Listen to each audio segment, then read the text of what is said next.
በስመ አብ ወወልድ ወመንፈስ ቅዱስ አሐዱ አምላክ አሜን።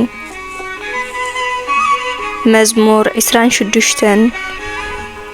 ጸሎት ሕያዋይ ሰብ። ኦ እግዚአብሔር በቅንዕና ስለዝነብርን ከይተጠራጠርኩኻ አባኻ ስለዝተወከልኩን ፍረደለይ። ኦ እግዚአብሔር መርምረንን ተዓዘበንን ንሓሳባተይን ንትምኒተይን መርምሮ። ምሕረትካ ምሳይ እዩሞ ብሓቅኻ ተመሪሐ እነብር ኣለኹ። ምስ ሓሰውቲ ሰባት ኣይተቐመጥኩን፣ ምስ ኣምሰሉታት ውን ኣይከድኩን። ምስ እኩያት ሰባት ዕርክነት እጸልእ፣ ምስ ኩፍኣት ሰባት ውን ኣይቅመጥን እየ። ኦ እግዚአብሔር ንጹህ ስለዝኾንኩ ኣእዳወይ ኣሓጽብ ኣለኹ። ኣብ መሰዊኢኻ እዘውር ኣለኹ። መዝሙር ምስጋና እዝምር፣ ንብዘሎ ተግባራትካ ውን እዘንቱ ኣለኹ። ኦ እግዚአብሔር ነቲ ንስኻ እተሓድረሉ ቤት ነቲ ክብርኻ ዝነብረሉ ቦታ ኣፍቅሮ እየ። ንኣይ ምስቶም ሓጣን ኣይተቕተለኒ፣ ምስቶም ቀተልቲ ሰብ ከዓ ኣይተጥፋኣኒ። ንሳቶም ኩሉ ግዜ ክፉእ ዝገብሩ ኩሉ ሳዕ ድማ መማለዲ ዝቕበሉ እዮም። ኣነ ግና ብቕንዕና እየ ዝነብር እሞ ኣድሕነንን መሓረንን። ኣብ ጽኑዕ ረጊጸ ኣለኹ እሞ ኣብ ዓብይ ጉባኤ ንእግዚአብሔር ከመስግኖ እየ። መዝሙር 27 ጸሎት ምስጋና። እግዚአብሔር ብርሃነይን ምድሓነይን እዩ፣ ካብ መን ዳእየ ዝፈርህ። እግዚአብሔር ሓይሊ ህይወተይ እዩ፣ ካብ መን ከየ ዝስንብድ። ገበርቲ እከይ ክውሕጥኒ ሓደጋ ምስ ወደቑኒ፣ ወደረኛታተይን ጸላእተይን ባዕላቶም ሰንከልከል በሉ እሞ ወደቑ። ሰራዊት እኳ እንተዝኸቡኒ ኣነ ኣይፈርህን እየ። ጸላእተይ ክቃወምኒ ኢሎም እንተዝለዓልውን ኣብ ኣምላኽ እምነት ኣሎኒ። ንእግዚአብሔር ሓንቲ ነገር እልምኖ ኣለኹ፣ ጽባቐ እግዚአብሔር ንምርኣይ ኣብ መቕደሱ ውን ክደልዮ ሙሉእ ዕድመይ ኣብ ቤት እግዚአብሔር ክነብር እልምኖ ኣለኹ። ንሱ ብመዓልቲ ጸበባ ኣብ ዳሱ ክሓብኣኒ፣ ኣብ ውሻጠ ድንኳኑ ክኽውለኒ፣ ኣብ ጽኑዕ ከውሒ ልዕል ከብለኒ እዩ። ሽዑ ኣብ ልዕሊ እቶም ከቢቦምን ዘለዉ ጸላእተይ ክዕወት እየ። ኣብ ድንኳኑ ውን መስዋእቲ ብእልልታ ክቕርብ፣ ንእግዚአብሔር ክዝምረሉን ክውድሶን እየ። ኦ እግዚአብሔር ኣባኻ ክምህለል ከለኹ ስምዓኒ፣ መሓርኒ እሞ መልሰለይ። ንዓ ኣምልኻኒ ምስ በልካኒ እነኹ ኦ ጐይታ ይበልኩ። ገጽካ ኣይትሕባኣለይ፣ ንዓይ ንባርያኻ ተቖጢዕኻ ኣይትደርብየኒ። ንስኻ ረዳእየይ ኢኻ እሞ ኦ ኣምላኽ ድሕነተይ ኣይትጠንጥነኒ፣ ኣይትሕደገኒ። ኣቦይን ኣደይን እኳ እንተጠንጠኑኒ ንስኻ ኦ እግዚአብሔር ትእርንበኒ ኢኻ። ኦ እግዚአብሔር መገድኻ መሃረኒ፣ ጸላእተይ ብዙሓት ስለ ዝኾኑ በታ ቅንዕቲ መገድኻ ምርሓኒ። ጸላእተይ ብሓሶትን ብምፍርራህን ተላዒሎምና ኣለዉ እሞ ኣብ ኢድ ጸላእተይ ኣሕሊፍካ ኣይተሃበኒ። ኣነ ንለውሃት እግዚአብሔር ኣብዚ ምድሪ እዚ ብሂወት ከለኹ ከም ዝርእዮ ኣምን እየ። ብእግዚአብሔር ተሰፎ በርትዕ፣ ልብኻ ቀጥ ይበል፣ ኣጆኻ እወ ብእግዚአብሔር ተስፋ ግበር። መዝሙር 28 ልማኖን ምስጋናን። ኦ እግዚአብሔር ከውሐይ ናባኻ እእዊ ኣለኹ እሞ ኣውያተይ ስማዕ። ምስቶም ኣብ መቓብር ዝወርዱ ከይጽንበርሲ መልሰለይ።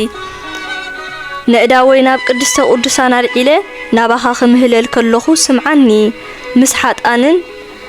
ሓጣንን ምስቶም ኣብ ልቦም ክፍኣት ከለዎምሲ ምስ ብጸቶም ሰላም ዝዛረቡ ገበርቲ እከይ ኣይትኾንነኒ። ከም ግብሮምን ከም ክፍኣት ስራሖምን ቅጽዓዮም፣ ከም ተግባር ኣእዳዎም ምለሰሎም፣ ከምቲ ዝግብኦም ፍደዮም። ንሳቶም ንግብርታት እግዚአብሔርን ንተግባር ኣእዳውን ኣየቕልብሉን እዮም። ንሱ ኸፍርሶም እዩ ኣይክሃንጾምን ድማ እዩ። እግዚአብሔር ንድምፂ ጸሎተይ ሰሚዕዎ እዩሞ ስብሃት ይኹኑ። እግዚአብሔር ሓይለይን ዋልታይን እዩ። ኣነ ኣብኡ እውከል ኣለኹ። ስለዝረዳኣኒ ኸኣ ብሓጎስ ልበይ ሰራሰር ኣሎ ብመዝሙር ድማ ክውድሰየ እግዚአብሔር ንህዝቡ ሓይሎም እዩ ነቲ ዝሓረዮ ንጉስ ድማ ይከላኸለሉን የድሕኖን ኦ እግዚአብሔር ንህዝብኻ አድሕኖም ንርስትኻ ድማ ባርኮም ጓስዮም ንሓዋሩኻ ተኸናኸኖም መዝሙር 29 ድምፂ እግዚአብሔር አቱም ኣብ ሰማይ ዘለኹም ህያዋን ንእግዚአብሔር አመስግንዎ ክቡርን ሓያልን እዩሞ አመስግንዎ ስም እግዚአብሔር ዓቢ እዩሞ ከምቲ ዝግብኦ አመስግንዎ ብግርማ ቅድስናኦም ዝተገልጸ ስገድሉ ድምፂ እግዚአብሔር ኣብ ልዕሊ ማያት ይስማዕ ኣሎ አምላኽ ክብሪ የንጎድጉድ ኣሎ እግዚአብሔር ኣብ ልዕሊ ብዙሕ ማያት የንጎድጉድ ኣሎ ድምፂ እግዚአብሔር ሓያል እዩ ድምፂ እግዚአብሔር ግርማ ዝመልኦ እዩ ድምፂ እግዚአብሔር ንጽሕድታት ይሰብሮ እግዚአብሔር ንጽሕዲ ሊባኖስ ይሰባብሮ ንእምባታት ሊባኖስ ከም ብተይ የሰራስሮም ንእምባ ሄርሞን ድማ ከም ጣዕዋ ጎባይ ያዓንድሮ ድምፂ እግዚአብሔር ንበርቂ ማሕማሕ የብሎ ድምፂ እግዚአብሔር ንምድረ በዳ የንቀጥቅጦ እግዚአብሔር ንምድረ በዳ ቃዴስ የንቀጥቅጦ ድምፂ እግዚአብሔር ንድዋታት ሰሰው የብሎ ንቆጽሊ ዱር የርግፎ ኩሎም ከዓ ኣብ መቕደሱ ዘለዉ ክብሪ ንኣምላኽ ይኹን ይብሉ እግዚአብሔር ኣብ ልዕሊ ማያት ይገዝእ እግዚአብሔር ንዘለዓለም ነጊሱ ይነብር እግዚአብሔር ንህዝቡ ሓይሊ ይህቦም እግዚአብሔር ንህዝቡ ብሰላም ይባርኾም መዝሙር 30 ጸሎት ምስጋና ኦ እግዚአብሔር ስለ ዘድሓንካንን ጸላእተይ ክውሕጡኒ ስለ ዘይሓደግካንን ኣመስግነካ ኣለኹ ኦ እግዚአብሔር ኣምላኸይ ኣነ ናባኻ ኣእወኹ ንስኻ እውን ኣጥዓኸኒ ኦ እግዚአብሔር ንነፍሰይ ካብ ሞት ኣድሓንካያ ናብ መቓብር ከይወርድሲ ሓድሽ ህይወት ሃብካኒ ኣቱም ቅዱሳኑ ንእግዚአብሔር ዘምሩሉ እቲ ቅዱስ ዝኾነ እግዚአብሔር ዝገበሮ እናዘከርኩም ኣመስግኑ ኩራኡ ንቕጽበት ዓይኒ እዩ ጸጋኡ ግና ንሙሉእ ዕድመ ይጸንሕ ምሸት እኳ ብኽያት እንተኾነ ንግሆ ግና እልልታ ይኸውን ኣነ ብራህዋይ ከቶ ኣይከንደል ህፅን እየበልኩ ንስኻ ኦ እግዚአብሔር ንዓይ ሰናይ ኢኻ ዕርዱ ኾንካ ሓለኻኒ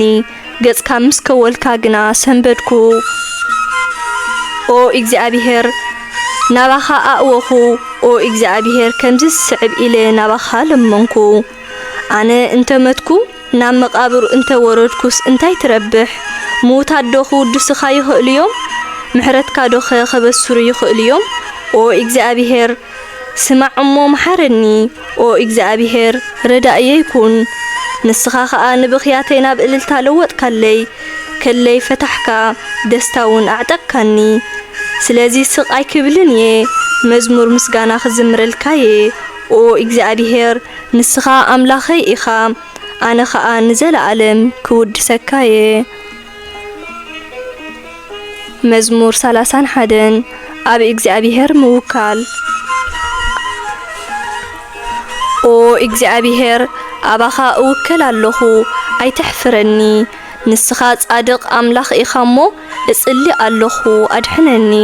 ጽንኢልካ ስምዓኒ ሕጂ ኣድሕነኒ ዝዕቀበሉ ጽኑዕ ከውሒ ዝድሕነሉ ዕርዲ ኹነኒ እምባይን ዕርደይን ንስኻ ኢኻ እሞ ስለ ስምካ ኢልካ ምርሓኒ ከምኡውን ኣሳልየኒ ንስኻ ጸግዐይ ኢኻ እሞ ካብቲ ብሕቡእ ዘጻወዱለይ መፈንጠራ ኣውፃእኒ ኣነ ኣባኻ እምዕቆብ ኣለኹ ኦ እግዚአብሔር ንስኻ እሙን ኣምላኽ ኢኻ እሞ ኣድሕነኒ ነቶም ንማልኽቲ ሓሶት ዘምልኹ ትጸልኦም ኢኻ ኣነ ግና ኣባኻየ ዝውክል ንመከራይ ርኢኻዮ ንጸባይ እውን ፈሊጥካዮ ኢኻ እሞ ብምሕረትካ ባህ ክብለንን ክሕጐስን እየ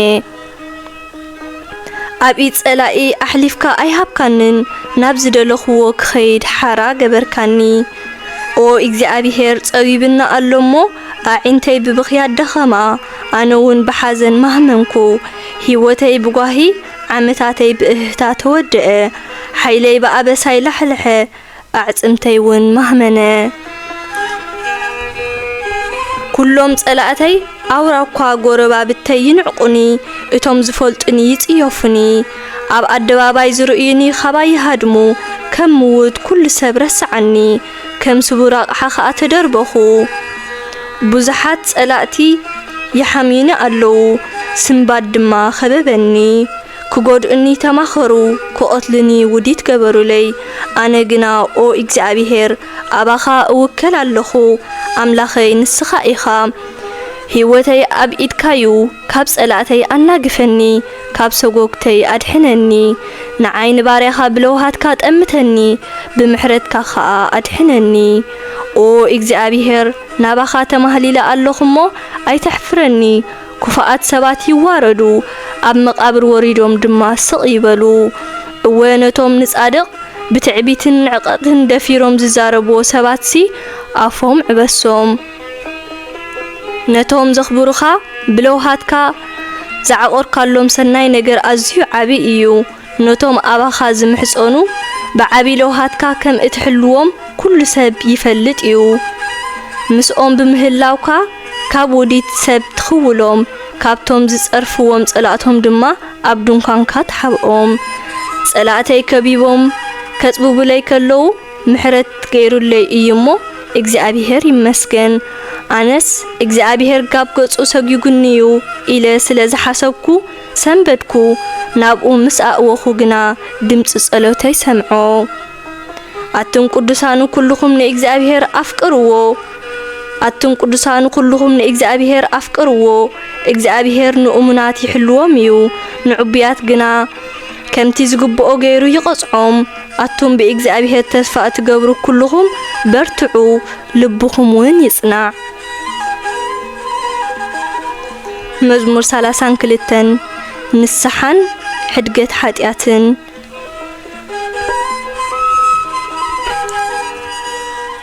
አበሳኡ ዝተሓድገሉ ኃጢአቱ ይቅረዝ ተባህለሉ ሰብ ብፁዕ እዩ እግዚአብሔር በደሉ ዘይጽብጽበሉ ልግሚ ዘይብሉ ሰብ ብፁዕ እዩ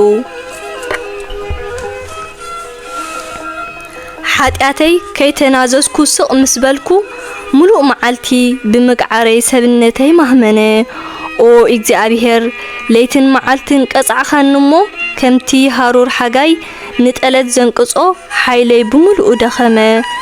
ሽዑ ኃጢአተይ አፍለጥኩኻ በደለይ ውን አይሰወርኩልካን አበሳይ ክናዘዘልካ መደብኩ ንስኻውን እከይ ኃጢአተይ ይቅረብልካለይ ስለዚ ጻድቕ ዘበለ ኩሉ ኣብ ግዜ ጸገሙ ንኣኻ ይልምን ብሓቂ ናብ ጸበባ ብርቱዕ ውሒዝ እንተደፍኦውን ኣይክበጽሖን እዩ ንስኻ ኸውለይ ኢኻ ካብ ጸበባ ትሕልወኒ ብኩሉ ወገን ተድሕነኒ ኣነ ኸኣ እልል ብል እግዚአብሔር ከምዚ ይብል ኣሎ ኣነ ክምሕረካ ነታ እትኸደላ መገዲ ድማ ኸርእየካየ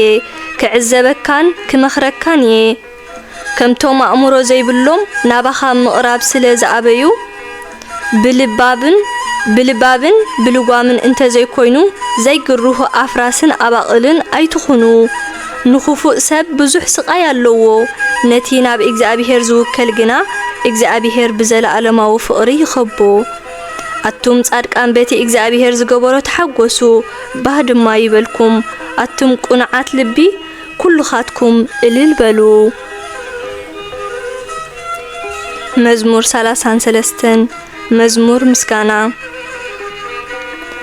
أتوم تصادق أن بيتي إجزابيهر زقبورو إلل بلو أتوم اتئززوو نإجزابيهر كتمسجنوو يقبأيو نإجزابيهر بمسونقو أمسجنوو 10 أوتار بزلو بجنا زمرلو حدش مزمور زمرلو أصبيكم قانيلو إلل بلولو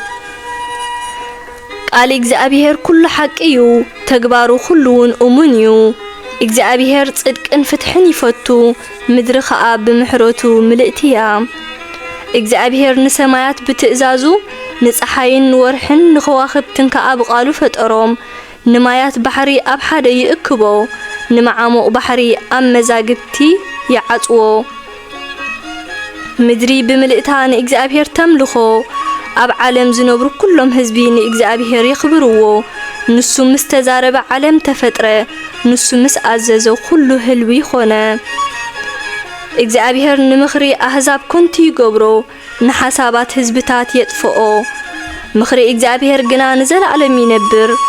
ሓሳባቱ ውን ንውልድ ወለዶ ይቀውም እግዚአብሔር ዘአምላኹ ህዝቢ ብፁዕ እዩ እቲ ናቱ ክኸውን ዝሓረዮ ህዝቢ ብፁዕ እዩ እግዚአብሔር ካብ ሰማያት የማዕዱ ንኩሎም ደቂ ሰብ ይጥምቶም ንሱ ነቶም ኣብ ምድሪ ዝነብሩ ኩሎም ኣብ ቦታ ማህደሩ ኮይኑ ይምልከቶም ኣብ ልቦም ሓሳባት የንብር ንተግባር ኩላቶም ድማ ይፈልጦ ንጉስ ብምብዛሕ ሰራዊቱ ኣይስዕርን ጅግና በዓቢ ኃይሉ ኣይዕወትን ፈረስ ዓወት ኣየውህበካንዩ እቲ ዓቢ ኃይሉውን ኣየድሕነካንዩ እግዚአብሔር ነቶም ዝፈርህዎን ነቶም ብምሕረቱ ተስፋ ዝገብሩን ይሕልዎም ንሱ ንኣኣቶም ካብ ሞት የድሕኖም ብዘመን ጥሜት ውን ብህይወት የንብሮም ንሕና ትጽቢትና ካብ እግዚአብሔር እዩ ሓገዝናን ዋልታናን ንሱ እዩ ኣብ ቅዱስ ስሙ ስለዝተኣመና ብኡ ንሕጎስ ኣለና ኦ እግዚአብሔር ከምቲ በኣኻ ተስፋ ዝገበርናዮ ምሕረትካ ኣብ ልዕሊና ይኹን መዝሙር 34 ምስጋና ነትሕያዋይ ኣምላኽ ንእግዚአብሔር ኩሉ ጊዜ ኣመስግኖ ውዳሲኡ ንሓዋሩ ኣብ ኣፈዩ ንእግዚአብሔር በቲ ዝገበሮ ከመስግኖየ ጥቁዓት እዚ ሰሚዖም ክሕጎሱ እዮም ንእግዚአብሔር ምሳይ ኮንኩም ኣዕብይዎ ንስሙ ሓቢርና ልዕል ነብሎ ንእግዚአብሔር ለመንኩዎ ንሱን መለሰለይ ካብ ኩሉ ፍርሃተይ ኣናገፈኒ ጥቁዓት ናብ እግዚአብሔር ይጥሙትሞ ይሕጎሱ ኮቶውን ኣይሓፍሩን እዚ ምስኪን እዚ ኣወየ እግዚአብሔር ውን ሰምዖ ካብ ኩሉ ጸባባኦ ኣድሓኖ መልአኽ እግዚአብሔር ኣብ ዙርያ እቶም ንእግዚአብሔር ዝፈርህዎ ይሰፍር ካብ ድንገት ከዓ የናግፎም እግዚአብሔር ሰናይ ምዃኑ ጣዕሙን ረአዩን ኣብኡ ዝውከል ሰብ ዕውት ብፁዕ እዩ ነቶም ዝእዘዝዎ ገለ ኣይጎድሎምን እዩ እሞ ኣቱም ቅዱሳኑ ንእግዚአብሔር ኣምልኽዎ ኣናብስ ይስእኑን ይጠምዩን ንእግዚአብሔር ዝእዘዝዎ ግና ሰናይ ዘበለ ኮቶ ኣይጎድሎምን እዩ ደቀየ ንዑ ስምዑኒ ኣነ ከዓ ፍርሃት እግዚአብሔር ክምህረኩም እየ ጽቡቕ ክነብር ዝደሊ መን እዩ ሓጎስ ዝመልኦ ነዊሕ ዕድመ ክረክብ ዝደሊ መን እዩ እምበኣር ክፉእ ካብ ምዝራብ ተኸልከል ሓሰት ውን ካብ ኣፍካ ኣይውፃእ ካብ እከይ ረሓቕ ሰናይ ከዓ ግበር ንሰላም ድለያ ሰዓባውን እግዚአብሔር ንጻድቃን ይሕልዎም ኣውያቶም ከዓ ይሰምዕ ነቶም ገበርቲ እከይ ግና ንመዘከርታኦም ምእንቲ ኸጥፍእ ይጻረሮም ጻድቃን ናብ እግዚአብሔር የእውዩ ንሱ ድማ ይሰምዖም ካብ ኩሉ መከራኦም ውን የናግፎም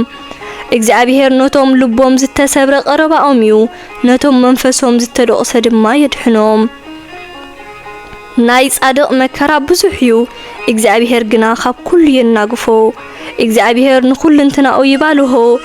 ኣብ ኣዕጽምቲ ድማ ሓንቲ እኳ ኣይትስበርን ክፍኣት ንኽፉእ ሰብ ይቐትሎ ንጻድቕ ዝጸልኡ ከዓ ክኹኑን እዮም እግዚአብሔር ንባሮቱ ይብጀዎም ካብቶም ኣብኡ ዝዕቆቡ ከዓ ሓደ እኳ ኣይክሓፍርን እዩ መዝሙር 35 ኣብ እዋን ዝቐርብ ጸሎት ኦ እግዚአብሔር ነቶም ዝበኣሱኒ ተባኣሶም ነቶም ዝዋግኡኒ ውቃዮም ዋልታን ገለብን ሓዝ እሞ ንምርድአይ ተንስእ ኩናት ኣንበጥብጥ መገዲ ሰጎግተይ ውን ዕጾ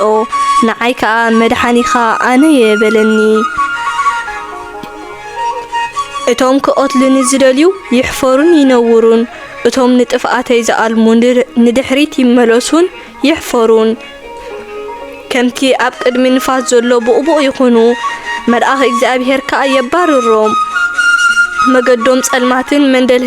መንደልህጾን ትኹን መልአኽ እግዚአብሔር ድማ ይስጎጎም ብዘይ ምኽንያት መፈንጠራኦም ብሕቡእ ዘርግሑለይ ክሕዙኒ ድማ ጉድጓድ ክዓትለይ ግናኸ ብሃንደበት ጥፍኣት ክመጾም እዩ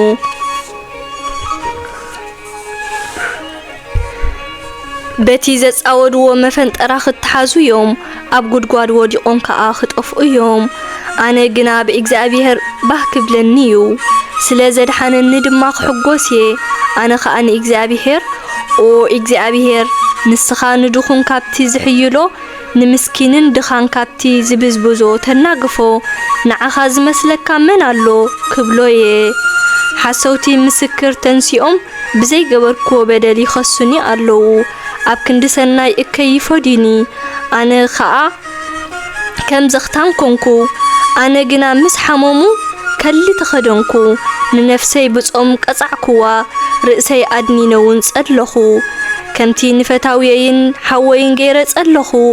ወላዲቱ ዝሞተቶ ከም ዝበኪ ደኒነ በኸኹ ኣብ ጸበባ ምስ ወደቕኩ ግና ሓቢሮም ተሓጎሱ ኣነ ዘይፈልጦም ሰባት ቀጥቀጡኒ ብዘይ ምቁራጽ ድማ ወቕዑኒ ኩፍኣት ሰባት ብእከይ ኣላገጹለይ ብጽልኢ ኣስናኖም ሓርቀሙለይ ጎይታይ ክሳብ መዓዝ ኢኻ ስቒልካ እትርኢ ከየጥፍኡኒ ኣድሕነኒ ኣብ ኣፍ ኣናብስውን ኣናግፈኒ ሽዑ ኣብ ዓብይ ጉባኤ ከመስግነካ ኣብ ማእኸል ብዙሓት ህዝብውን ክውድሰካየ እቶም ብኸምኡ ዝጻረሩኒ ኣነ ከም ዝተሰዓርኩ ርእዮም ኣይተሓጎሱ እቶም ብዘይ ምኽንያት ዝጸልኡን ብምሕዛነይ ባህ ኣይበሎም ንባዕሎም ሰላም ኣይዛረቡን እዮም ነቶም ኣብታ ሃገር ብሰላም ዝነብሩ ድማ ብሓሶት ክሲ ኣልሙሎም ኣፎም ሃሃ ኣቢሎም ዓው ኢሎም ይዛረቡ ኣሰይ ኣሰይ እንቋዕ ብዓይንና ረኣናዮ ይብሉ ኣለዉ ኦ እግዚአብሔር ንስኻ ነዚ ርኢኻዮ ኣለኻ ስለዚ ስቕ ኣይትብል ጎይታዬ ኻባይ ኣይትርሓቕ ኦ ኣምላኽ ተንስእ እሞ ሓልወኒ ኦ ጎይታይ ተንስእ እሞ ፍረደለይ ኦ እግዚአብሔር ጻድቕ ኢኻ እሞ በይነለይ ኦ ኣምላኸይ ጸላእተይ በኣይ ኣይተሓጎሱ ብልቦም ኣሰይ እንቋዕ ኣጥፋእናዮ ድሌትና ንሱዩ ኣይበሉ ነቶም ብጸገመይ ዝሕጎሱ ኩሎም ፈጺምካ ኣሕፍሮምን ኣነውሮምን ነቶም ዝዕበይለይ ውርደትን ነውርን ኣልብሶም እቶም ንጽድቀይ ዝፈቱ እልል ይበሉን ይተሓጎሱን ኩሉ ግዜውን ብዓወት ባሪኡ ተሓጒሱ እዩሞ እግዚአብሔር ዓብዩ ይበሉ ሽዑ ጻድቕ ከም ዝኾንካ ክእውጅ ሙሉእ መዓልቱውን ምስጋናኻ ክነግር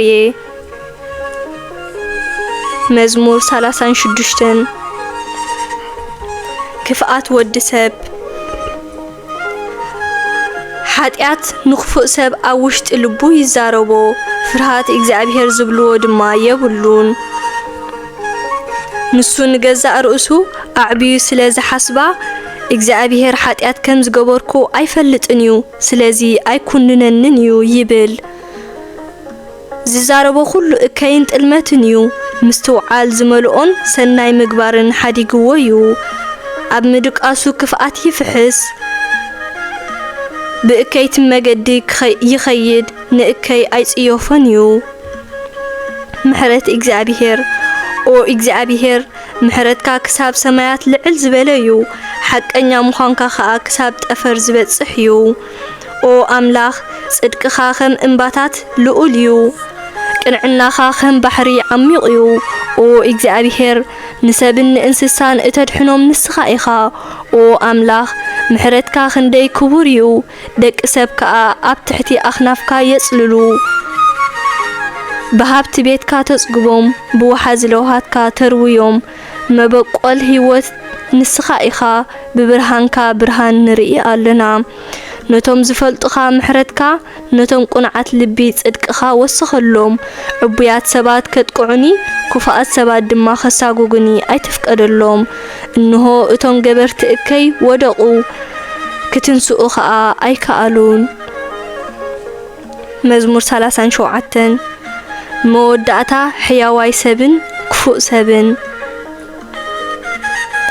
በቶም ገበርቲ እከይ ኣይትሸገር በቶም ዓመጽቱውን ኣይትቕናእ ንሳቶም ከም ሳዕሪ ቀልጢፎም ክነቕጹ ከም ልምሉም ቆጽሊ ከዓ ክጽምልው እዮም ብእግዚአብሔር እመን ሰናይ ድማ ግበር ኣብታ ሃገር ሃዲእኻ ብሰላም ንበር ብእግዚአብሔር ተሓጎስ ልብኻ ዝደልዮ ንሱ ክህበካ እዩ ኣብ እግዚአብሔር ተማዕቆብ ንዕኡ እመን ንሱውን ከስልጠልካዩ እግዚአብሔር ንጽድቅኻ ከም ብርሃን ንፍርድኻውን ከም ፀሓይ ቀትሪ ኸውጾዩ ህዳ እግዚአብሔር ከዓይ ተጸበዮ በቲ ዝህብትም ሰብን በቲ ሕሱም ሐቂኑ ዝፍጽም ሰብን ኣይትሸገር ኩራ ግደፍ ሓርቆትውን ሕደግ ኣይተንጸርጽር እዝስ ናብ እከይ ጥራዩ ዘብጽሕ እኩያት ክጾንቱዮም ንእግዚአብሔር ዝጽበይዎ ግና ንምድሪ ክወርሱዋዮም ድሕሪ ቁሩብ እትኽፉእ ሰብ የሎን እንተ ደለኻዮውን ኣይክትረኽቦን ኢኻ ትሑታት ግና ንምድሪ ክወርሱዋዮም ሃብትን ሰላምን ክረኽቡዮም ሓጥእ ሰብ ንጻድቕ ክፉእ ይፍሕሰሉ ኣስናኑውን ይሕርጥመሉ እግዚአብሔር ግና ዝጠፍኣላ መዓልቲ ከም ዝመጸት ፈሊጡ ይስሕቆ ክፉኣት ሰባት ንጥቁዕን ድኻን ከውድቕዎ ነቶም ብቁኑዕ መገዲ ዝኸዱ ኸኣ ክሓርድዎም ሰይፎም መሰቱ ቀስቶሙን ገተሩ ገናኸ ብሰይፎም ክቕተሉ እዮም ቀስቶም ከኣ ክስበር እዩ ካብ ብዙሕ ሃብቲ ናይ ክፉኣት ሰባት ሒደት ናይ ቁንዓት ሰባት ይበልጽ ሓይሊ ክፉኣት ሰባት ክደክም እዩ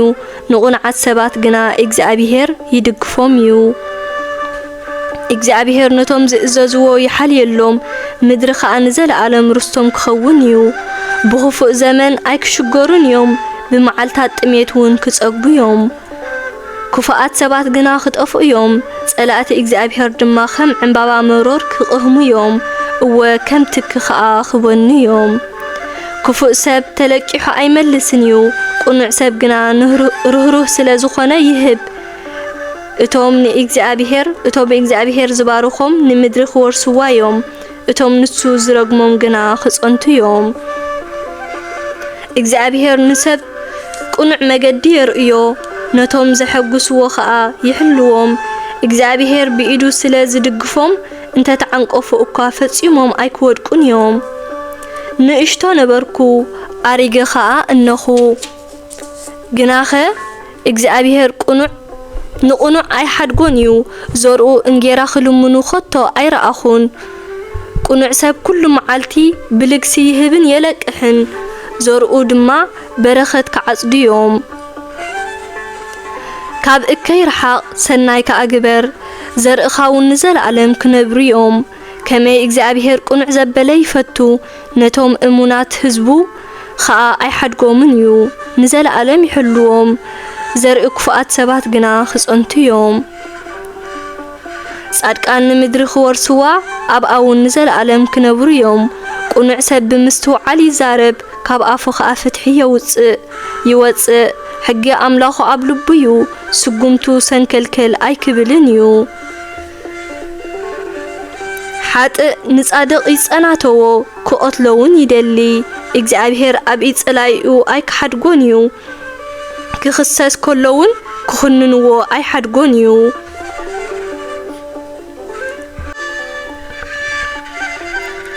ተስፋኻ ኣብ እግዚአብሔር ግበር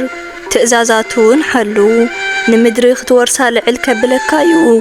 ክፉኣት ሰባት ክጸንቱ ከለዉ ኸኣ ክትርኢ ኢኻ ንኽፉእ ሰብ ኣብ ቦታኣ ጥዒምዋ ከም ዝለምዐት ኦም ኮይኑ ረኣኽዎ ምልስ እንተበልኩ ግና ሰኣንክዎ እንተደለኽዎ ድማ ኣይረኸብክዎን ነቲ ሕያዋይ ሰብ ጠምቶ ነቲ ቁኑዕ ሰብ ረኣዮ እቲ ሰላም ዝፈቱ ሰብ ዘርኡ ንዘለዓለም ክነብር እዩ በደልቲ ግና ኩላቶም ክጠፍኡ እዮም ክፉኣት እውን ክጸንቱ እዮም ምድሓን ጻድቃን ግና ካብ እግዚአብሔር እዩ ንሱ ኣብ ዘመን ጸገሞም ይሕልዎም እዩ እግዚአብሔር ይረድኦምን የናግፎምን እዩ ናብኡ ስለ ዝተጸጉዑ ድማ የናግፎምን የድሕኖምን እዩ መዝሙር 38 ጸሎት ሓደ ምግዱር ሰብ ኦ እግዚአብሔር ተወጥዒኻ ኣይትገስጸኒ ነዲርካ ድማ ኣይትቕጽዓኒ ብፍላጻታትካ ወጋእኻኒ ወቂዕኻ ድማ ደርበኻኒ ብቁጥዓኻ እቕንዞ ኣለኹ ብሰረ ሓጢኣተይ ከዓ ኩልንትናይ ሓሚሙ ኣሎ በደለይ ዓብሊልኒ ከም ከቢድ ጾር ኣዝዩ ይኸብደኒ ኣሎ ብሰረ ዕሽነተይ ኣቕሳለይ ይብድብድን ይመጉልን ኣሎ ኣነ ጎበጥኩ እምብዛውን ሓጎብኩ ملو معلتي أحزن اللخو برسني نددكو كل انتناي حممكو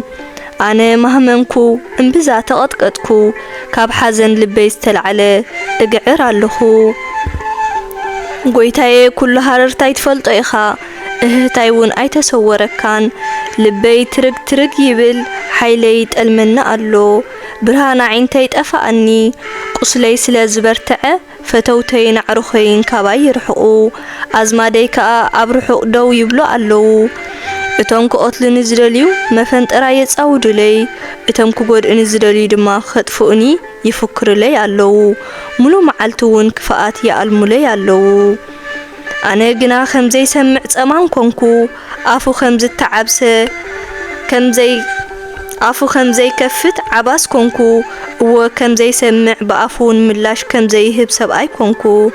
أنا جنا أو إجزابيهر بأخا تسفى أجبر اللخو نسخها أقويتين أملاخين كتملسلي إخا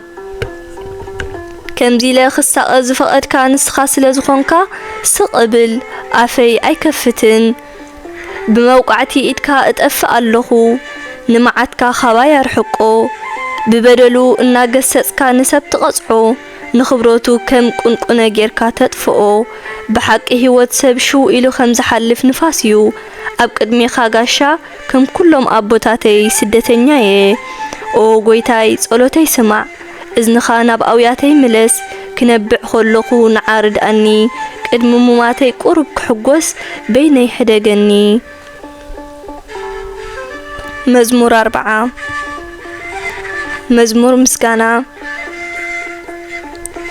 እግዚአብሔር ክረድአኒ ተዓጊሰ ተጸበኽዎ ንሱ ናባይደኒኖ ኣውያተይ ሰምዐ ካብ ጉድጓድ ጥፍኣት ካብቲ ረግረግ ጸብሪ ኣውጻእኒ ንኣእጋረይ ኣብ ከውሒ ኣቂሙ ንስጉምተይ ኣጽንዖ ሓድሽ መዝሙር ምስጋና ከምዚ ዝምር ገበረኒ ብዙሓት እዝርእዮም ክልቡሙ እዮም ናብ እግዚአብሔር ውን ክውከሉ እዮም እቲ ኣብ እግዚአብሔር ዝኣምን ንጣዖታት ዘየምልኽ مسቶም نحسوت أمالخت زملخ سبات زي تنبرسب بصؤيو قويتاين أملاخين نأنا زجبر كايون نأنا زحسب كايو زجرم حساباتن بزحن يو نأخذ مسل كت يلبون كنجرلون كزاربولن انت دلخوس موصارو زي كأل بزحيو نمسواتن مبائن بهقوية بالكان مسواتي محرار أبكندي حاتيات زقرب مسواتن أي تدلن إخام نأيجنا كسمع أعزاني كفت كالي شعو إنخو كمتي بزعباي أب مسحف حقي تصحيف زولو أملاخي فقاد كان مقبار بهجي ألوني حق خاون أوشت البيو بلكو بصدق خاخم اتدحننا ابتو غباي حزبخا ابسركو انه غويتاي كنافري كمزي عصخو نسخا تفلط إخام نتي ناي مدحان بسرات اوشت لبي احباخون امون مخان كان مدحان كان نغركو محرت كان حق خان ابسركم بر ابتعبي غباي حزبخا سقايبلكون غويتاي نسخا محرتكا اي تخلعني فقر خان حق خان ازوتيرني يحلواني رديئت نمركاب زقبر صلوت قطر زيبلو مكرا خببني مرأيك سأزس إن بدلي أركبني كاب صغر رأسي سلا زبزح لبيت ألي من إنخو أو إجزابيهر أناقفني قويتاي نمردأيك ألطف ننفسي كتف أوازدالي كلهم فتسيمهم يحفرون ينورون اتوم بمكراي زحقوسون دحريتي ملوسون يحفرون اتوم أسي إنابلو زلا قصلي تسعيرهم ينورو نأخاز دالي كلهم يتحقوسو بأخاون باهي بلوم مدحانكا زفقرو زبلو كيبكرو إجزابيهر عبيو يبلو أو إجزابيهر أنا شكرين مسكينين نسخا جنا أيرسع خانن ردايين من ناقفيين نسخا إخا أملاخي أي تدونغي مزمور 4 حدن أبجزي حمام ستصلى ندخاز حالي اللسب بصيو እግዚአብሔር ከአብ መዓልት መከራ ከናግፎዩ እግዚአብሔር ክሕልዎን ብሂወት ከምብሮንዩ ንሱ ኣብ ምድሪ ሕጉስ ከም ዝኸውን ክገብሮዩ ናብ ጸላእቱን ኣሕሊፉ ኣይህቦንዩ ሓሚሙ ምስ ደቀሰ እግዚአብሔር ይድግፎ ካብ ሕማሙ ድማ ይሕውዮ ኣነ ኸኣ ኦ ጎይታይ በዲለካ እየሞ መሓረኒ ካብ ሕማሜካ ኣሕውየኒ በልኩ ጸላእተይ ማኣስኮንዩ ዝመውት ማኣስኮንዩ ስሙ ዝሰዓር እናበሉ በኣይ ክፉእ ይዛረቡ ኣለዉ ሓደ ክበጽሐኒ እንተመጸ ብልግሚ ይዛረብ ኣብ ልቡ ክፉእ ወረ ይእክብ ምስ ወጸኸ ኣየውርዮ ኩሎም ጸላእተይ በኣይ ንሓድሕዶም ይሕሸኽሽኹ ኣለዉ ግብሪ እከይ ከኣየኣልሞ ኣለዉ ብብርቱዕ ሓሚሙ ደቂሱ ኣሎ ኮቶ ኣይክትንስእንዩ እውን ይብሎ ኣለዉ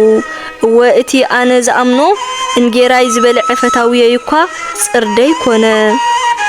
ንስኻ ግና ጎይታይ መሓረኒ ንጸላእተይ ክፈድዮም ድማ ኣሕውየኒ ጸላእየይ ኣይተዓወተለይ ንስኻ ከም ዝበሃግካኒ ኸኣ በዚ ፈለጥኩ ኣነ እቲ ቁኑዕ ዘበለ ስለ ዝገብር ንስኻ ትድግፈኒ ኢኻ ኣብ ቅድሜኻ ኸኣ ንዘለዓለም ከተንብረኒ ኢኻ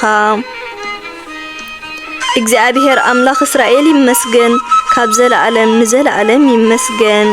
አሜን አሜን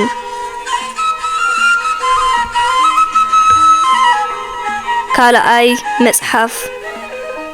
መዝሙር 42 ኣብ ግዜ ስደት ዝተጸለየ ጸሎት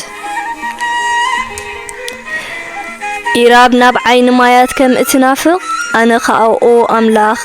ንኣኻ እናፍቕ ኣለኹ ንኣኻ ንህያው ኣምላኽ እናፍቕ ኣለኹ ኦ ኣምላኸይ ኣነ መጺኤስ ማኣስኮንየ ኣብ ቅድሜኻ ዝሰግድ ለይትን መዓልትን እበካ ኣለኹ ንብዓተይ እውን ተቐለብኩ ጸላእተይ ከኣ ኩሉ ግዜ ኣምላኽካ ኣበይ ኣሎ ይብሉና ኣለዉ ኣነ ምስ ብዙሓት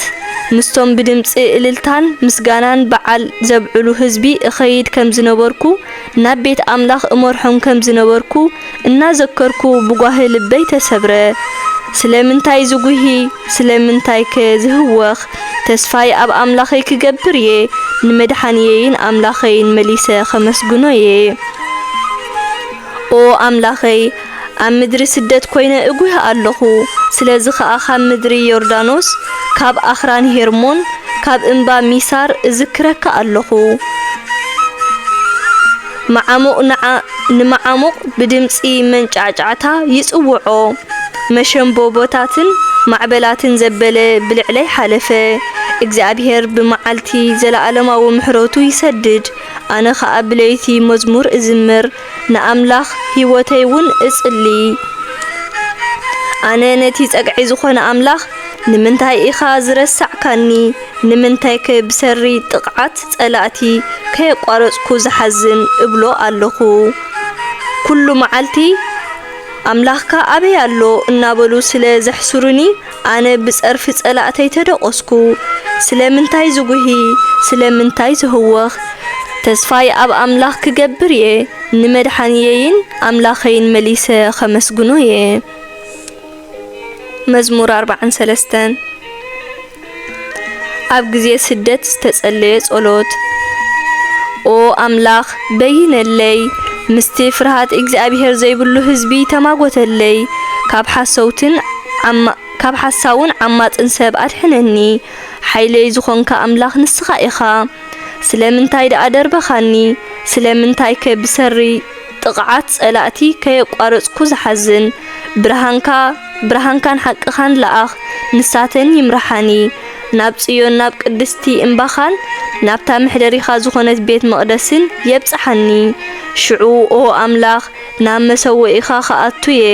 ንስኻ ናይ ደስታይን ታሕጓሰይን መሰረት ኢኻ ኦ ኣምላኸይ ብበገና ከመስግነካየ ስለምንታይ ዝጉሂ ስለምንታይ ከዝህወኽ ተስፋይ ኣብ ኣምላኽ ክገብር እየ ንመድሓንየይን ኣምላኸይን መሊሰ ከመስግኖ እየ መዝሙር 44 ኣምላኽ ክሕልወካ ዝግበር ጸሎት ኦ ኣምላኽ እቲ ቀደም ብዘመን ኣቦታትና ዝገበርካዮ ግብርስ ኣቦታትና ኣዘንትዮምልና ኣለዉ በእዛና ድማ ሰሚዕናዮ ኢና ንህዛብ ብኢድካ ሰጎካ ንኣኣቶም ተኸልካ ንህዝብታት ኣጥፋእኻ ህዝብኻ ከምዚ ስስኑ ገበርካ ንስኻ ስለ ዘፍቀርካዮም ብሓይልኻን ብጽንዓትካን ምስኦም ብምህላውካን እምበር ህዝብኻ ብሰይፎም ነታ ሃገር ኣይወረሱዋን ብሓይሎም እውን ኣይሰዓርዋን ንስኻ ንጉሰይን ኣምላኸይን ኢኻ ንዘርኢ ያዕቆብ ህዝብኻ ዓወት እትህብ ከኣ ንስኻ ኢኻ ንተጻረርትና በኣኻ ኢና እንውድቆም ንተቃውምትና እውን ብስምካ ኢና እንረግጾም ብቐስተይ ኣይኣምንን እየ ሰይፈይ እውን ኣየድሕነንን እዩ ንስኻ ግና ካብ ተጻረርትና ኣድሓንካና ንጸላእትና እውን ኣሕፈርካዮም ስለዚ ኩሉ መዓልቲ በኣኻ ንሕበን ስምካ እውን ንዘለዓለም ነመስግን ሕጂ ግና ደርበኸናን ኣሕፈርካናን ምስ ሰራዊትና እውን ምውፃእ ሓደግካዮ ካብ ጸላእትና ከም እንሃድም ገበርካና ንሳቶም እውን ዘመቱና ከም ኣባጊዕ ክንሕረድ ኣሕሊፍካ ሃብካና ኣብ ካልእ ሃገራት እውን ፋሕ ኣበልካና ንህዝብኻ ዋጋ ከምዘይብሎም ብኸምኡ ሸጥካዮም ንጎረባብትና መጻረፊ ኣብ ዙርያና ንዝነብሩ ከዓ መባለቲኦምን መላገጺኦምን ኣብ ኣህዛብ መመሰሊ ኣብ ማእኸል ህዝብታት ርእሶም ዝንቕንቕሎም ንዑቃት ገበርካና ኩሉ ግዜ ተዋረድኩ ብሰሪ ድምፂ እቲ ጸራፍን ሓማይን ብሰሪ ጸላእን ፈዳይሕነን ሕፍረት ሸፊንና ኣሎ ንሕና ዘይረሳዕናካን ክዳንካውን ዘይጠለምናን ክንስና እዚ ኩሉ በጽሓና ንሕና ኣይከሓድናካን ካብ ትእዛዛትካ እውን ኣይወፃናን ንስኻ ግና ኣብ ማእኸል ኣራዊት ደርበኻና ኣብ ግብስ ዝበለ ጸልማት እውን ጠንጠንካና ኦ ኣምላኽና ረሲዕናካ እንተንኸውን ናብ ጣዖታት እውን ሰጊድና እንተንኸውንሲ ንስኻ ነቲ ኣብ ልቢ ተሓቢኡ ዘሎ ምስጢራት እትርኢ ኣምላኽ ኢኻ እሞ ነዚ ምፈለጥካዮ ነርካ ንሕና ግና ምእንታኻ ኩሉ ግዜ ንቕተል ኣለና ከም ዝሕረዳ ኣባጊዕ እውን ተቖጸርና ጎይታዬ ተበራበርባ ንምንታይ ከትድቅስ ኣረ ንቓሕ ንሓዋሩ ኣይትደርብየና ንምንታይ ከኻባና እትሕባእ ንመከራናን ጸበባናን ኣይትረሳዓዮ ተደቂስና ናብ ምድሪ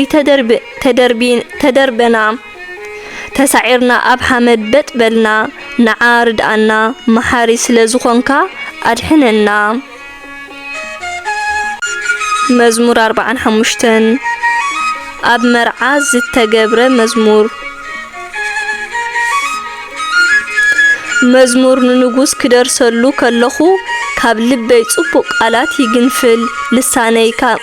ከም ብርዒ ቅልጡፍን ጸሓፊ ቅንየን ትደርስ ካብ ደቂ ሰብ ንስኻ ትጽብቕ ክእለት ዘረባ መሊእካዩ ኣምላኽ ንሓዋሩ ባረኸካ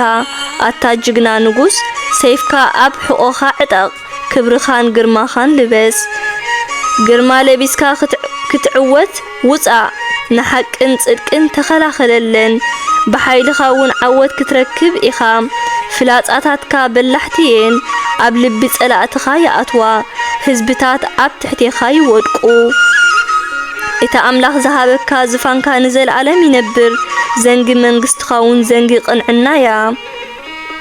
ጽድቂ ትፈቱ ክፍኣት ትጸልእ ስለዚ እግዚአብሔር ኣምላኽካ ሓረየካ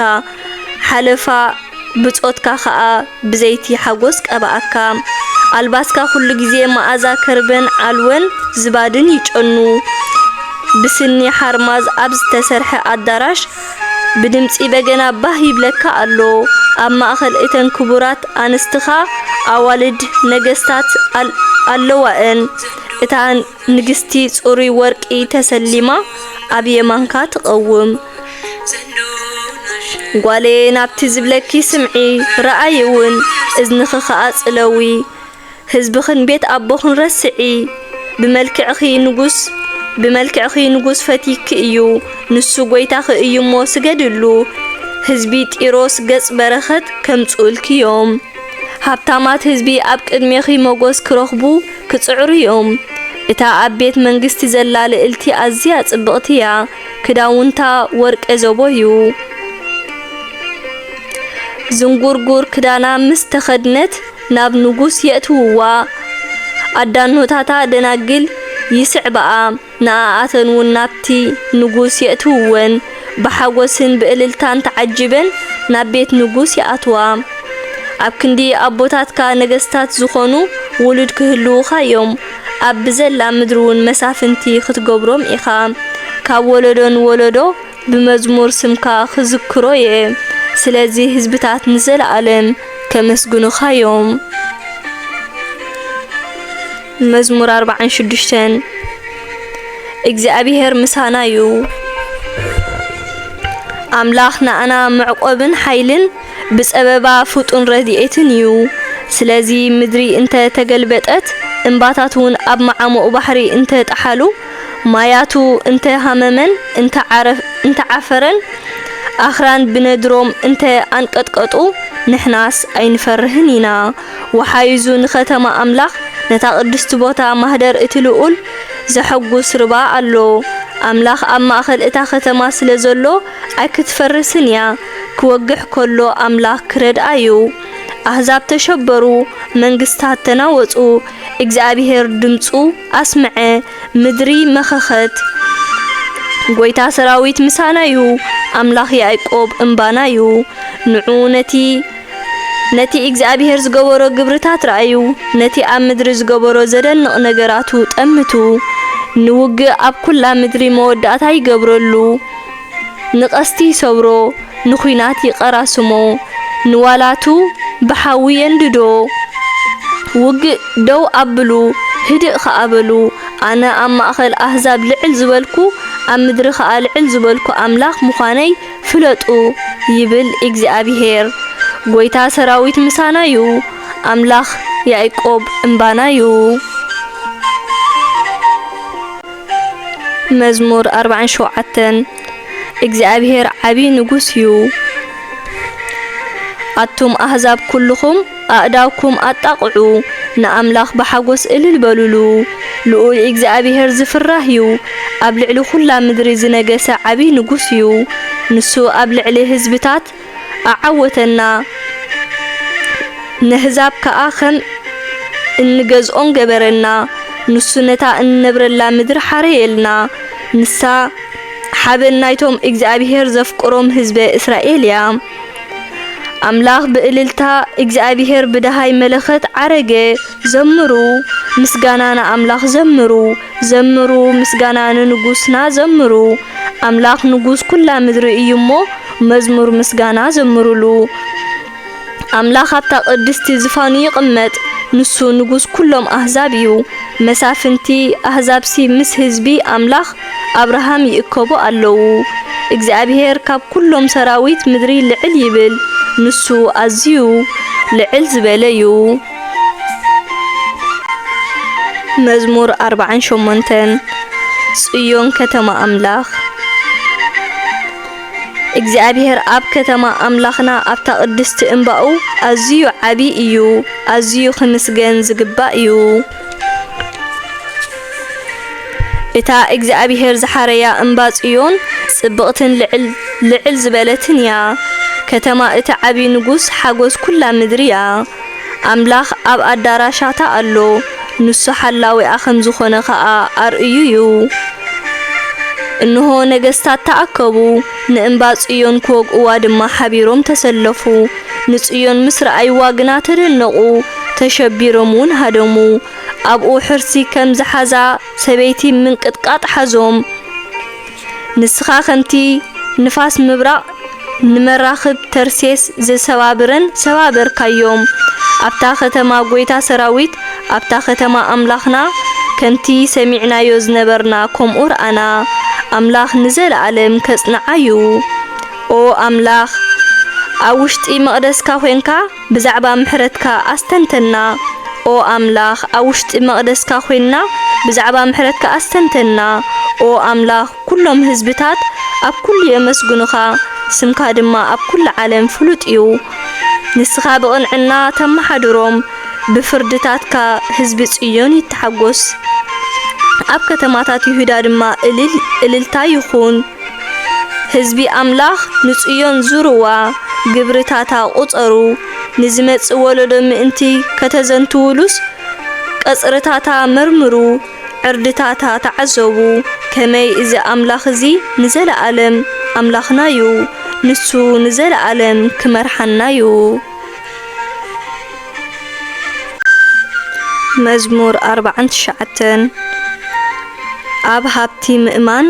ምእማን ዕሽነት እዩ ኩልኹም ኣህዛብ ኣቱም ኣብ ዓለም እትነብሩ ኩልኹም ሕሱራትን ክቡራትን ሃብታማትን ድኻታትን ሓቢርኩም ጽንበሉ ኣፈይ ጥበብ ይዛረብ ሓሳበተይ ከኣ ምስትውዓል ይህብ ብምስላታት ምዝራብ ክጅምር እየ ምስጢሩ ከኣ ብበገና ክገልጾ እየ ብመዓልቲ ጸገም ጸላእተይ እንተኸበቡኒ ኣይፈርህን እየ ቦቶም ኣብ ገንዘቦም ዝእመኑ ብብዝሒ ሃብቶም ከኣ ዝምክሑ ኣይፈርህን እየ ሓደ እኳ ንነፍሱ ክብጀዋ ዝኽእል የልቦን እቲ ንጋር ነፍሲ ዝኽፈል ዋጋ ኣዝዩ ብዙሕ እዩ ዝኸፈልካ እንተኸፈልካ እኹል ኣይኮነን ንሓዋሩ ክነብር ከይመውት እሞ ናብ መቃብር ከይወርድ ኢሉ ክኸፍል እንተ ዝፍትን ከፊሉ ኣይምኽኣሎን ለባማት ከምኡውን ዓያሱን ደናቁርን ከም ዝሞቱ ኩሉ ሰብ ይፈልጦ እዩ ኩላቶም ገንዘቦም ንኻልኦት ሓዲጎምሎም እዮም ዝሓልፉ ሽሑኳናትና ዝብልዎ መሬት እንተነበሮም ናይ ዘለዓለም ኣባይቶም መቃብሮም እዩ ንሓዋሩ ድማ ኣብኡ ይነብሩ ንሰብ ሃብቱ ካብ ሞት ኣየድሕኖን እዩ ከም እንስሳ ክመውት እዩ እቶም ኣብ ርእሶም ዝእመኑን እቶም ብሃብቶም ዝምክሑን መወዳእቶኦም እንታይ ከም ዝኸውን ረኣዩ ከም ኣባጊዕ ክሞቱ ኩንናት እዮም ጓሶኦም ከኣ ሞት እዩ ካብ ቤቶም ርሒቆም ኣብ ዓዲ ምውታት ስጋኦም ክምሽምሽ ከሎ ቁንዓት ኣብ ልዕሊኦም ክዕወቱ እዮም ንኣይ ግና ኣምላኽ ከድሕነኒ እዩ ካብ ሓይሊ ሞት እውን ከናግፈኒ እዩ ሰብ እንተ ሃብተመ ክብረት ቤቱ እንተ በዝሐ ኣይትፍራሃዮ ክመውት ከሎ ዝማልኦ ነገር የልቦን ሃብቱ ምስኡ ኣብ መቃብር ኣይወርድን እዩ ሽሑኳ ብሂወት ከሎ እንተ ተሓጎሰ ሃብታም ብምዃኑውን ሰባት እንተ ናኣድዎ ንሱስ ከም ኣቦታቱ ክመውት እዩ ናብቲ ናይ ዘለዓለም ጸልማት ዘለዎ ከኣ ክሓልፍ እዩ ንሰብ ሃብቱ ካብ ሞት ኣየድሕኖን እዩ ከም እንስሳ ክመውት እዩ መዝሙር 50 ብመንፈስን ብሓቅን ዝግበር ኣምልኾ እቲ ኩሉ ዝኽእል እግዚአብሔር ኣምላኽ ይዛረብ ኣሎ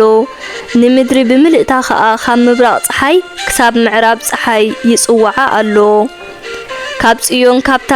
ብጽባቕያ እተንጸባርቕ ከተማ እግዚአብሔር በሪሁ ይግለጽ ኣሎ ኣምላኽና ክመጽእ እዩ ግናኸ ሰላሕ ኢሉ ኣይኮነን ዝመጽእ ኣብ ቅድሚኡ ዝባላዕ ሓዊ ኣሎ ህቦብላ ንፋስ እውን ይኸቦ ንሱ ንህዝቡ ክፈርዶም ከሎ ምስክር ክኾንዎ ንሰማይ ንምድርን ይጽውዖም ነቶም መስዋዕቲ ብምቕራብ ምሳይ ኪዳን ዝኣተው ቅዱሳን ህዝበይ ኣክቡለይ ይብል ኣሎ ኣምላኽ ሓቀኛ ፈራዲ ምዃኑ ሰማያት ይምስክሩ ኦ ህዝበይ ስማዕ ኣነ ክዛረብ እየ ኦ እስራኤል ኣንጻርካ ክምስክር እየ ኣነ እግዚአብሔር ኣምላኽካ እየ ብዛዕባ እቲ ኣብ ቅድመይ እተቕርቦ መስዋዕትታትን ዝሓርር መስዋዕትን ኣይወቕሰካን እየ ግናኸ ኣነ ካብ ገዛኻ ዝራብዓት ካብ ደንቤኻ እውን ዲበላታት ክወስድ ባህጊ የብለይን ኩሎም እንስሳ በረኻን ኣብ ኣሽሓት ኣኽራን ዘለዋ ኸብትን ናተየን ኩለን ኣዕዋፍ ኣኽራን ናተየን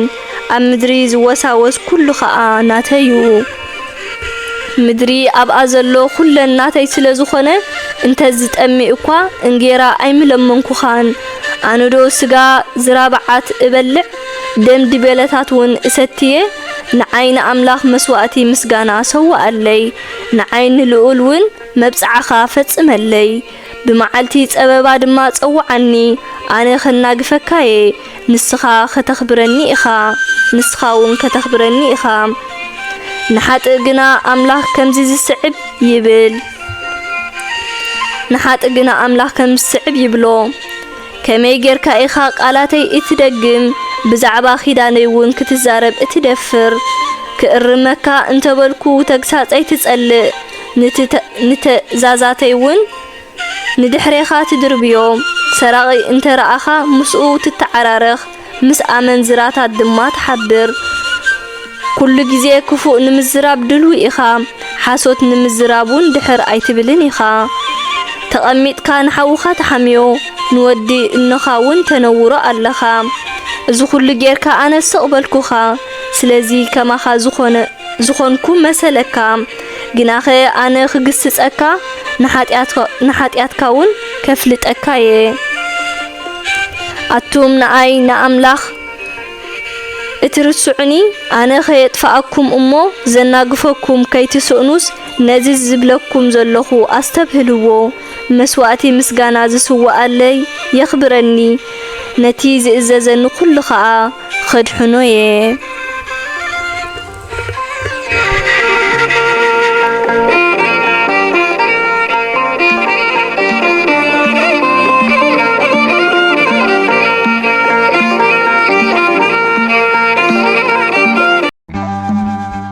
برقنا علم بقول عندت قدام خوين الله هيوتي زمن أدغام لمن اللي يدنقل كوزكا مرقم لمن اللي يدنقل كوزكا مرقم برقنا علم بقول عندت قدام خوين الله هيوتي